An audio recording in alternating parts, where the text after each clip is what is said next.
Morning. Police Chief Bill Blair, Chief Darrell Reed, Chief Jackie Preston, Chief Paul Raftis, and Deputy Chief Gord McKechnie, welcome. We welcome all of our honored guests to Toronto Police Service headquarters this morning. My name is Pauline Gray, and I'm the Inspector at Toronto Police Communications. Together with my manager, Dion Evelyn, we thank you for attending this 15th Annual Communicator Awards.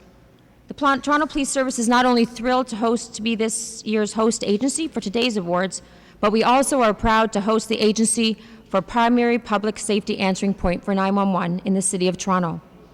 Together, we as emergency services are billed as first responders.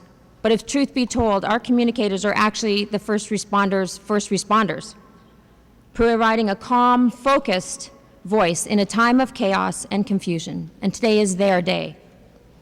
In the chaos of my mornings, and I suspect most of you in the room, is another voice of calm. And with that, it is my pleasure to introduce Mr. Kevin Frankish, a longtime supporter and friend of all emergency services, and your MC today for this very important event. Kevin? Thank you, Pauline. Good morning, everybody. And I think, Pauline, are we up and live on YouTube as well right now? I believe so. I think we are. Okay, so I want to say good morning to everyone, hopefully who's watching us in the radio rooms across the city as well. This is an honor to be here, a very big honor. I was actually surprised, Chief, that there were still communicators and people in the radio rooms because I haven't heard them for a while. Yeah. And a lot of the exposure people have to Toronto's emergency services comes from television. Where people see the flashing lights and they see the firefighters and they see the paramedics and they see the police doing their thing. What they don't see is they don't see that frantic first call from someone who's in a lot of trouble. They don't hear the calming voice of the radio room personnel. And they don't hear that the fine work done by the Tri-Services in Toronto is already being done. There's first aid being administered already over the phone. There's getting a better location. In some cases, there's valuable information in solving crimes in that very first phone call. And that's why I call them the unsung heroes. I hashtagged it unsung heroes for those who work for police, for fire, and for paramedic services behind the microphone and behind the telephones as well. So it's my honor to be here. We are also presenting a junior communicator of the year as well. Galila, we're just thrilled that you are here with us this morning as well. The first event was actually held during a Jays game 10 years ago. And since then, it was just a mention of the Jays game. Since then, has grown into this and gets bigger every year, and rightly so, and deservedly so as well. So we have paramedics, police, and fire. They alternate hosting duties each year. So this year falls on Toronto Police. I'd like to bring your attention now to the monitor as we tell you a little bit more about this year's Communicators of the Year.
So the fact that that's going on, she really considers plus quality service in everything that she does, everything that she does.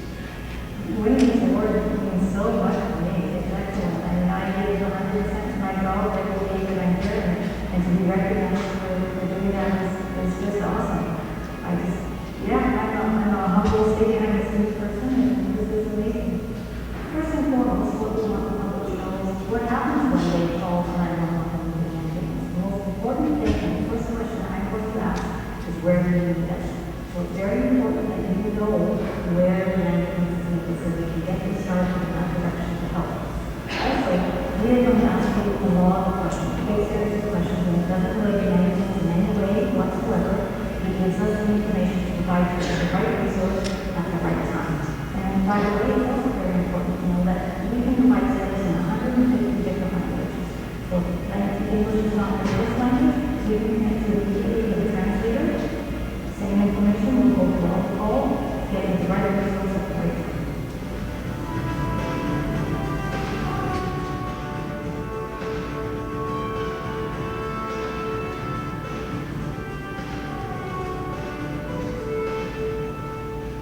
I went to the University of Guelph for a degree in criminal justice and law security administration.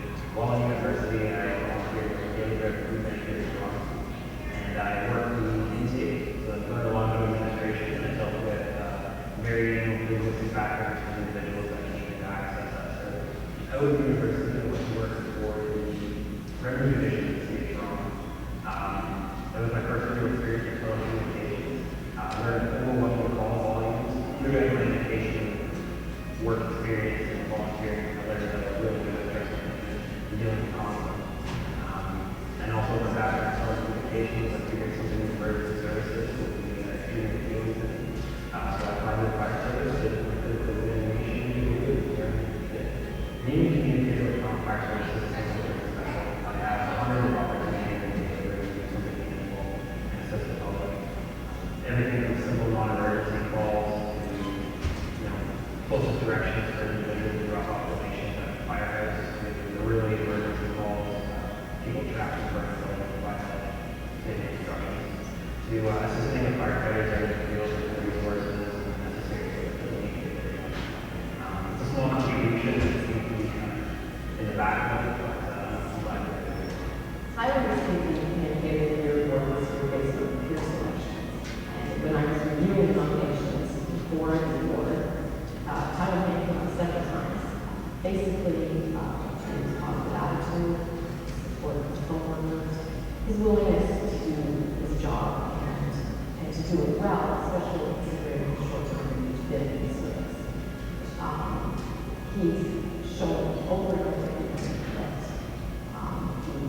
he's willing to stay late, to help out, and in particular, when he just happened a couple weeks ago, very bad storm, and we really short staffed the entire office to stay after shift. And they handled almost double the number of calls that they normally handle. And his district chief and also the captain recommended him based on that as well. So he has he's well liked by the coworkers, but it's also his professionalism that they admire, as well as the fact that he's just a really good guy.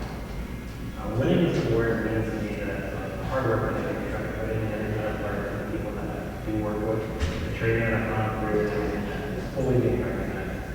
I try really hard to get the job done with a positive attitude. I'm going to drink my morning coffee every day, so I'm glad that shows.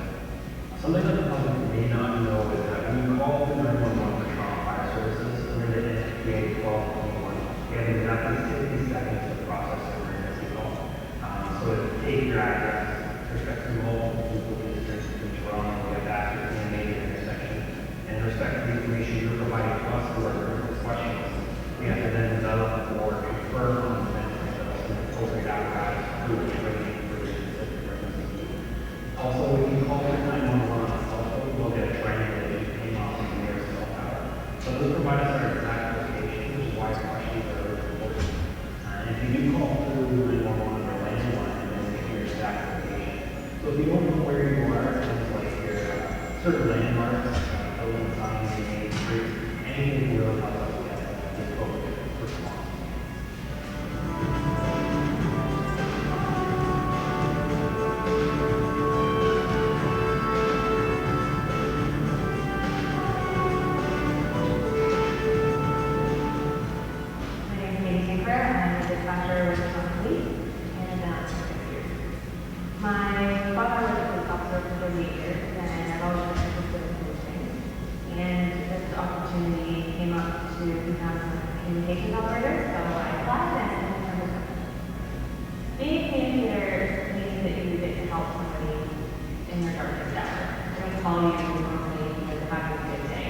an honor to be a part of a service and to take part in helping somebody when they're at the lowest point where they need help at that very moment. I was Communicator to award. I was nominated by a project this 20%. He sent up the award here just for a call that actually originated in 53 Division. It was a robbery involving a night at a restaurant. All the units had actually gone home for the day. It was night shift. And I got a secondary call in 51 Division for a theft. Some of the indicators in the call were kind of similar, including a name, and it indicated that it was a bike protocol. So I asked the officer, prior to to call me, and it seems to them that it could possibly be the same person involved, and just use caution, and that was something they would want to put the robbery. And when they got there, it was the same person, and they are the person in representation. I was going to connect the two events just by indicating in the call similarities within the information that was given, and thought it would be beneficial for the officers to know for officer safety purposes to use caution when approaching the person. So it's more of maybe the right place at the right time and using the information provided to put it together to come up with the end result. What's important for the public to know is that when we ask questions, even though it may be a scary situation or very heightened situation, all of those questions are important, and there's a purpose for that, so we can deal with the situation appropriately and effectively from the officer's standpoint. It's good for them to know what they're walking into also. When you call, there's actually a call taker that's speaking to you on the phone, but there's also a dispatching officer to your location also. So even if we're asking questions at the time, we are asking questions on our side, and the dispatchers are giving the information to the police officers on the road that are heading to the call. Our questions aren't taking up service in any way. So our goal is to provide fast and efficient service to the public, and also keep in mind officer and public safety.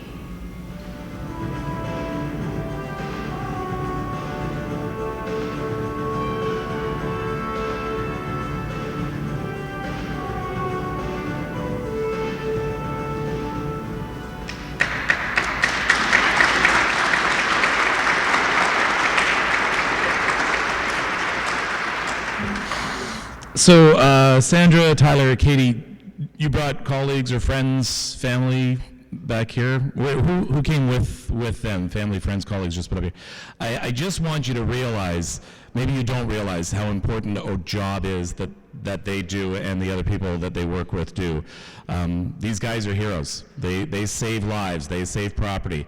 And you may not see them on TV, but I know firsthand, I've seen firsthand, I've heard firsthand the incredible job that they do in the radio rooms across this city, and thank God they're there. So you should be very, very proud of these three who represent an entire army of people in the radio rooms and dispatches across Toronto. So congratulations and well deserved.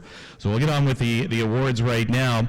I'd like to start with Toronto Paramedic Service Chief Paul Raftis to present an award to Sandra.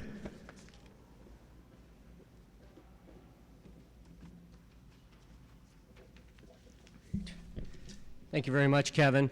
And I'd just like to start by thanking Kevin, because Kevin has been one of our strongest supporters over the year. He very regularly comes to different events around the city, promoting emergency services and our partnership. So on behalf of certainly Paramedic Services, thank you very much, Kevin. Appreciate that. And Chief Blair, thank you so much for hosting us here today. To my colleagues, our award winners and family and friends, thank you for being here. Kevin had talked about how important the role is of our emergency communicators, but to our families, you being here supporting them, I think on behalf of the award winners, we have to say a big thank you to you guys, because they wouldn't be able to do the job that they're doing without the support and encouragement of their families. So thank you so much as well. And really, the other thing I want to mention is these types of ceremonies really promotes the type of partnership and teamwork that we share here in the City of Toronto amongst the emergency services. I think Chief Blair and I were at an event one time, and the Boston Police Commissioner had mentioned to us, you know, you guys talk? Like, what's going on? That doesn't happen where we live. But here in the city, we really enjoy an excellent relationship with fire, paramedic services, and police. And so we value that, and it's great to be able to get together and talk about the great work that we do responding to hundreds of thousands of emergencies every year. So a little bit about Sandra, and we know Sandra's daughter Claire is here. So Sandra, now I get to brag about your mom a little bit. Sandra started her career 27 years ago, and we were fortunate to lure, or steal, as I would say, Sandra from Toronto Police, and she's been an exemplary person, an exemplary emergency medical dispatcher ever since. And really she's nominated today not because of a particular call, but she's nominated because of her character and the type of work that she does.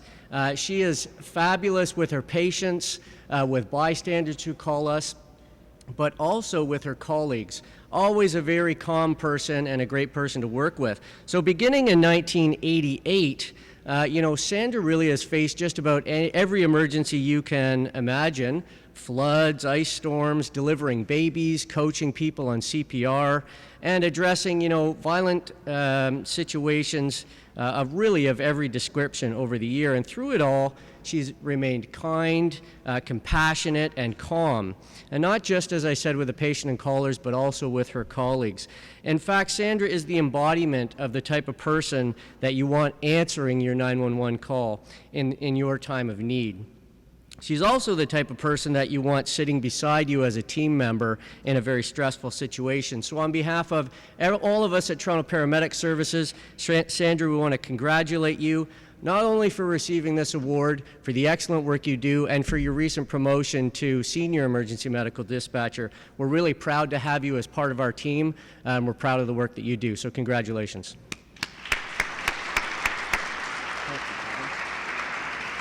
Now, Sandra, do you want to come up? Yeah.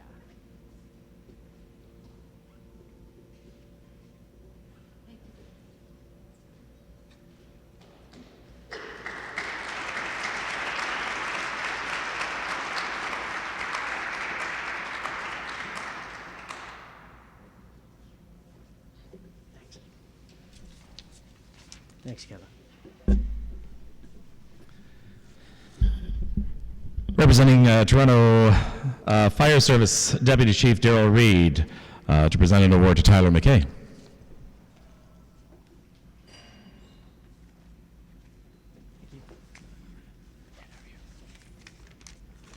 So chiefs don't need notes, deputy chiefs do. It's one of the differences. I love award ceremonies, and one of my favorite things about them is the opportunity that families and friends have to share in the successes of their loved ones. So, Tyler, it was really great to see you come in and then followed with your girlfriend and your family members today. So congratulations to all of you and to all the other award recipients as well. So it's true that communications is at the heart of our response to every emergency that we attend. Emergency services communicators play a vital and sometimes unheralded role in helping to keep our community safe. Communicators are the first voice that the person in need hears, and they're the bridge between that person and our operations teams. During the emergency itself, our communicators provide timely and mission-critical information to our firefighters in the field and hold a key responsibility for keeping those staff safe and informed.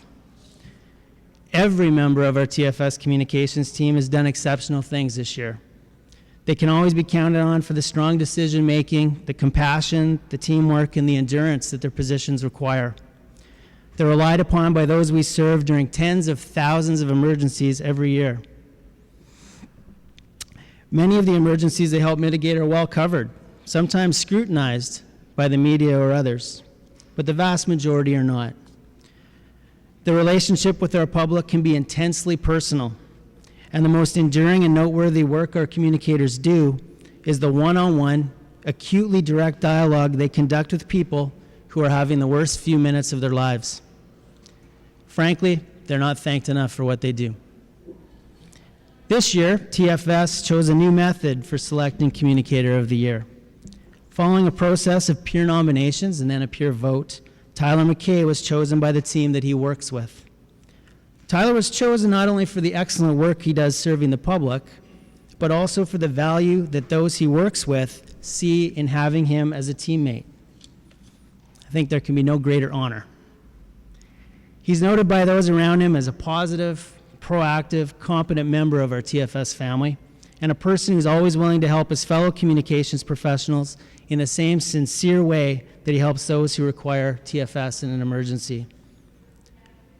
Tyler, you accepted this award in the manner that your peers would have predicted, with humility and professionalism.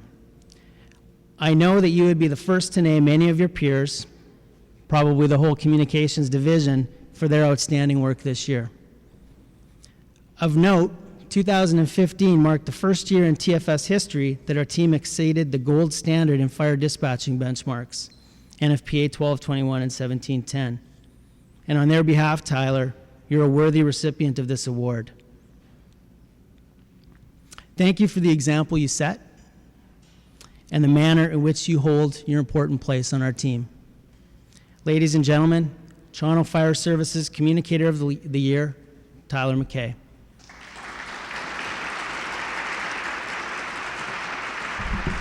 Thank you.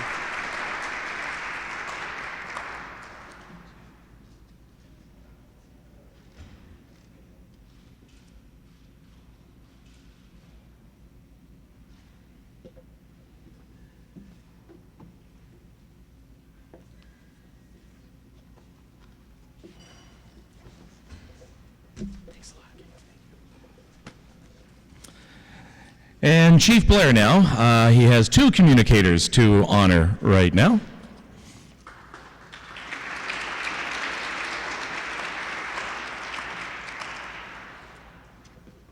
Thank you, Kevin, and let me also express my gratitude for your unwavering support for everything the emergency services of the City of Toronto do. We're very grateful for your attendance here today and your help. Chief Raftis, Deputy Reid, all of our colleagues in emergency services, ladies and gentlemen, and those we honor today, it is a pleasure to welcome you here today at Police Headquarters. And as Paul has indicated, one of the very special things that exists here in the City of Toronto is the relationship between all of us who provide emergency services. It truly is a partnership.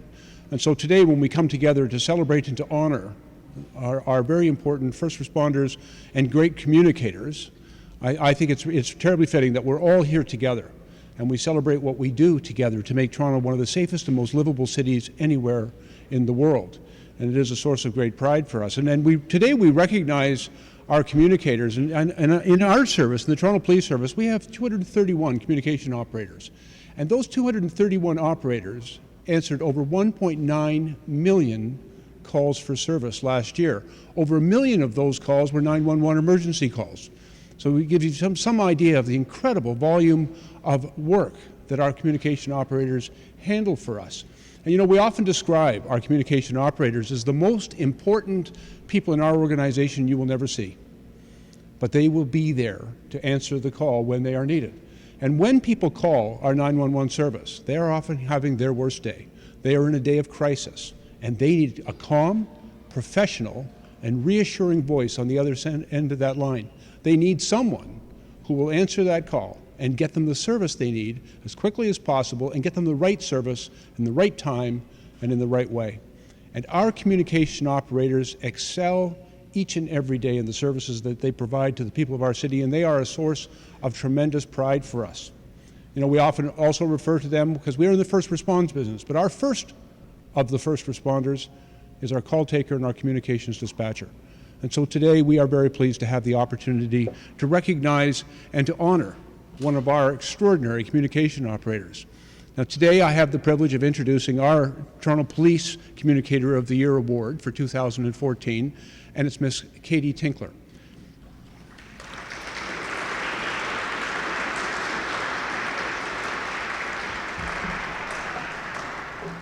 Now, Katie, I have to tell you, for me, it's kind of special to have you up here because I've been around a long time, nearly 39 years, and I had the privilege of working with your dad.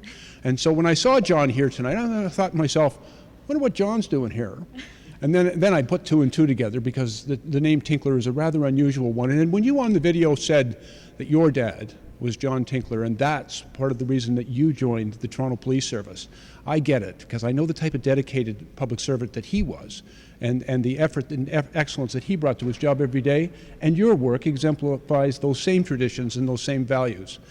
Katie has been, as was indicated on the video, acknowledged and recognized for a call in which she provided outstanding service to our frontline police officers, providing them with information to effect an important arrest and to do it safely. But that isn't the single event that Katie's being recognized for. In her 6 years with the Toronto Police Service, she has been recognized on 6 separate occasions with commendations for excellence in her service. And she is most deserving of the recognition that we are able to provide her with today, and with our gratitude. I will tell you that we in the Toronto Police Service are very proud of all of our communications operators and the important work that they do for us each and every day, not only in serving the public, but in supporting our frontline uniform officers and the important work that they do. They bring calm, compassion, and professionalism to their duties every single day. They are our first line of defense in keeping our city safe. And I think they all do an extraordinary job. And so, Katie, it's with great pride that I present this award to you. And it's quite a big, heavy award. You'll have to get somebody to help you. Well deserved, well done. Thank you very much, sir. Thank you. Now, come on, let's go up front. We'll get our picture taken. Where's John? Where's John? Where's your dad? Where's your dad? Come on up.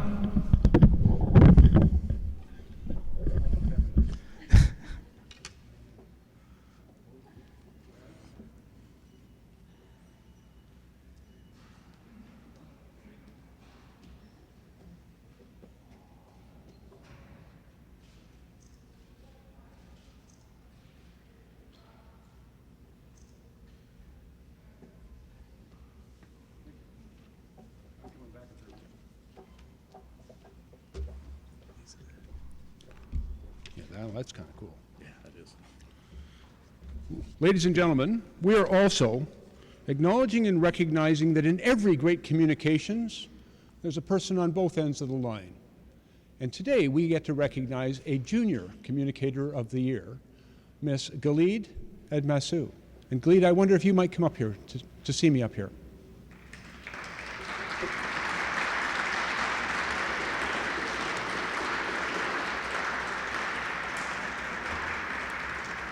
Now let me tell you a little bit about this extraordinary young lady. Hello, Galid. Why don't you stand right there so everybody can see how nice you look? And I'll tell something about you just for a second. This extraordinary young lady is 8 years old. And in August of 2014, Galid had the occasion to call 911 when she found her mother unconscious in their home. She had been taught in her school by her teacher how to call 911 in her health and safety class. She was, of course, a little nervous, as any young lady would be at the beginning of the call, but she soon, very competently and capably, answered all of the questions of our call taker. She took direction from the police and the paramedic call takers, and she stayed on the phone line with them and continued to assist her mother. She was able to provide clear information, including her address, her phone number, her mother's age, and her mother's condition. I think she did an extraordinary job that day. And she is a testament to all of the young people in the city and their remarkable potential. And today we are very pleased to have the opportunity to recognize Galila for her good work on that day and to commend her and thank her for helping our service save a life. I have a little plaque here. It's not such a little plaque. Can you hold that for me, Galila? There's also a rather special gift that has been obtained by some of our communication operators. Who are the people responsible for this? Put your hands up. Come on up. This is kind of cool. Now, I was talking to my good friend Superintendent Sonoya, and he's never heard of this particular band before. Of course, I have a granddaughter, and so I recognize the name. But Galila, as a result of your really good work and to recognize you, have you ever heard of a band called One Direction? Do you like them? Would you like to go and see them perform at the Rogers Center? Well, you know what? This young lady and her co-workers arranged to go and get you 2 tickets for the One Direction concert. And so I'll hold on to that, and you can hold on to that. Congratulations. Now let's take it up just a second.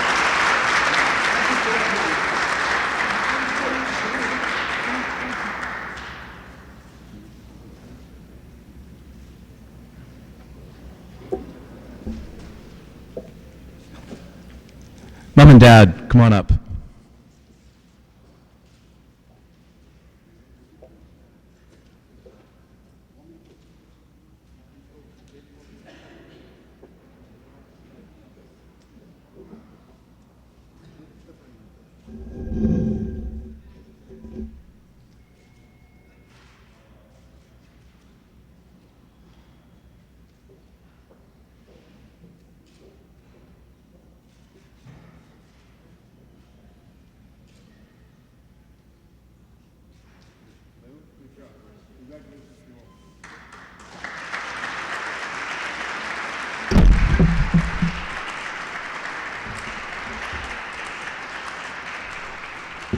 I'm taking my glasses over here.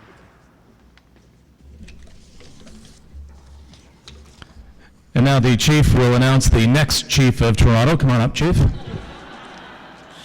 Almost got him. Almost got him. But he did write it down on the back of his script here. Really? All right, I didn't think he was still employable, but okay. So that is it for our awards. Congratulations. I believe we can probably get them up in a little bit to get pictures taken together. Congratulations to our 3 communicators and to our junior communicator as well. So thank you very much for your patience. And it was Angelique, Katie, Angelique from radio. You know, I hope I'm saying that. She tweeted out on behalf of the radio room. They're actually watching, and they tweeted all their congratulations as well. So they're thrilled with you. So, and I'm sure in the other radio rooms as well, they're doing the same thing. Very proud of you. Congratulations.